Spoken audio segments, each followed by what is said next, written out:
ఇవాళ చాలా సంతోషమైన విషయం.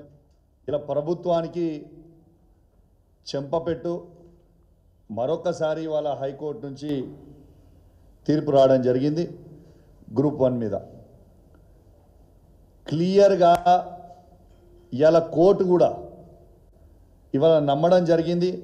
ఈ గ్రూప్ 1 ఎగ్జామ్లో ఖచ్చితంగా కాంగ్రెస్ పార్టీ వాళ్ళు పెద్ద ఎత్తున స్కామ్ చేసిండ్రు అని ఇవాళ కోర్టు కూడా హైకోర్టు కూడా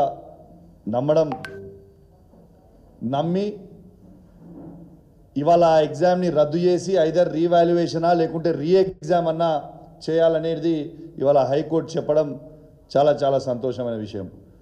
నేను స్వయంగా నేను కావచ్చు, నాతో పాటు మా బీఆర్ఎస్ పార్టీ మిత్రులు కావచ్చు, రాకేష్ గారు కావచ్చు, బాలుగారు కావచ్చు, చాలామంది కేసీఆర్ గారి నాయకత్వంలో కేటీఆర్ గారి హరీష్ రావు గారి సూచనలతోని ఇవాళ బీఆర్ఎస్ పార్టీ పక్షాన మేమందరం కూడా 6 నెలల క్రితమే ఏనాడైతే ఫలితాలు వచ్చినాయో ఆనాడే చెప్పినాం, ఇది పెద్ద ఎత్తున స్కాము, ఇది భారతదేశ చరిత్రలోనే ఎక్కడ లేని విధంగా అంత పెద్ద ఎత్తున స్కాము ఇవాళ రేవంత్ రెడ్డి గారి ప్రభుత్వం కాంగ్రెస్ పార్టీ ప్రభుత్వం చేసిందని బల్లగుద్ది ఆనాడు చెప్పడం జరిగింది.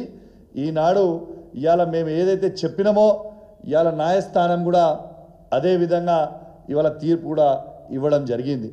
మరియు రేవంత్ రెడ్డి గారు ఇవాళ ఈ గ్రూప్ 1 పోస్టులని 563 పోస్టులని అమ్ముకొని డబ్బులు తీసుకొని ఇవాళ రిజల్ట్ ఇచ్చింది అనేది ఇవాళ క్లియర్గా కూడా కనపడతా ఉంది. ఇవాళ రేవంత్ రెడ్డి గారు ఖచ్చితంగా యువతకు అందరికీ కూడా ఇవాళ జవాబు చెప్పాల్సిన అవసరం ఉంది. మీరు ఏ విధంగా గ్రూప్ 1 పోస్టులను అమ్ముకున్నారు, ఖచ్చితంగా రేవంత్ రెడ్డి గారి మీద సిబిఐ కేసు వెయ్యాలని నేను బీజేపీ వాళ్ళని కూడా నేను డిమాండ్ చేస్తూ ఉన్నాను. ఇలా ఆనాడు బాగా మాట్లాడిన బండి సంజయ్ గారు ఇవాళ సిబిఐకి ఇవాళ తనే హోమ్ మినిస్టర్, ఇవాళ దీంట్లో అక్రమాలు జరిగినాయని స్వయంగా కోర్టే చెప్పింది. ఇవాళ బండి సంజయ్ గారు ఇవాళ రేవంత్ రెడ్డి గారి మీద మీరు సిబిఐ ఎంక్వైరీ కోరండి అని చెప్పి నేను డిమాండ్ చేస్తూ ఉన్నాను. ఎందుకు కోరరు? ఖచ్చితంగా మీరు కోరాలని నేను డిమాండ్ చేస్తూ ఉన్నాను. మరొక్కసారి రుజువైంది ఇలా కేసీఆర్ గారి నాయకత్వంలో ఇలా బీఆర్ఎస్ పార్టీ ఇలా ప్రజలకి జనతా గ్యారేజ్ లాగా ఉన్నదని ఇలా మరొకసారి రుజువైందని చెప్పక తప్పదని చెప్పి సందర్భంగా తెలియజేస్తూ ఉన్నాను. అది గ్రూప్ 1 ఎగ్జామ్లో నిరుద్యోగ యువత కావచ్చు, ఇవాళ అదేవిధంగా లగచర్ల రైతులు కావచ్చు, ఇవాళ హైడ్రా కావచ్చు, ఇలా ప్రజలకి సమస్య వస్తే ఇలా కేసీఆర్ గారు గుర్తొస్తూ ఉన్నారు. ఇలా వస్తూ ఉన్నారు మా పార్టీ ఆఫీస్కి వచ్చి మాకు ఈ సమస్య ఉంది ఖచ్చితంగా మాకు చెప్పాలని చెప్తా ఉన్నారు. నేను ఆ రోజు దీని మీద గ్రూప్ 1 మీద మాట్లాడినప్పుడు ఇదే కుర్చీ మీద ఇక్కడి నుంచే ప్రెస్ మీట్ మాట్లాడితే ఇవాళ ఇదే రేవంత్ రెడ్డి గారు కాంగ్రెస్ ప్రభుత్వము నా మీద ఎస్సీ ఎస్టీ కేసు పెట్టిరు.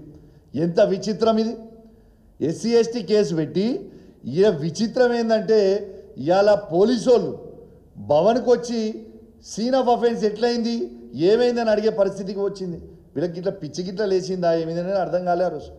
ఆ రోజు మా భవన్ ఇన్ఛార్జ్ అయిన రావుల చంద్రశేఖర్ గారు ఆ రోజు ఫోన్ చేసి కమిషనర్ గారికి హైదరాబాద్ సిపి గారికి ఫోన్ చేసి అసలు ఏం చేస్తున్నా మీరు అసలు ప్రెస్ మీట్ మాట్లాడితే సీన్ ఆఫ్ మర్డర్ కేసు ఇది సీన్ ఆఫ్ అఫెన్స్ అని వచ్చుడు ఏంది అని ఆ రోజు మాట్లాడితే మళ్ళీ పోలీసు వాళ్ళు వాపసు పోయినరు.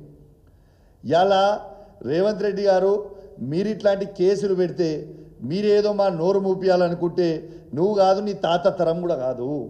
ఖచ్చితంగా కేసీఆర్ గారి నాయకత్వంలో మేము ప్రజలకి తప్పు జరుగుతుంది అంటే ప్రశ్నిస్తూనే ఉంటాము.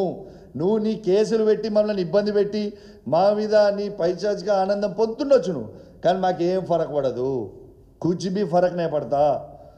కానీ ప్రజలకి ఇబ్బంది వస్తే మాత్రం తప్పకుండా మేము ప్రజల పక్షాన నిలబడతాం, గ్యారెంటీగా నిలబడతాం. ఇవాళ నిలబడతాం, వాళ్ళని ఆదుకుంటాం. మాకు కేసీఆర్ గారు నేర్పించిన సంస్కారం అది.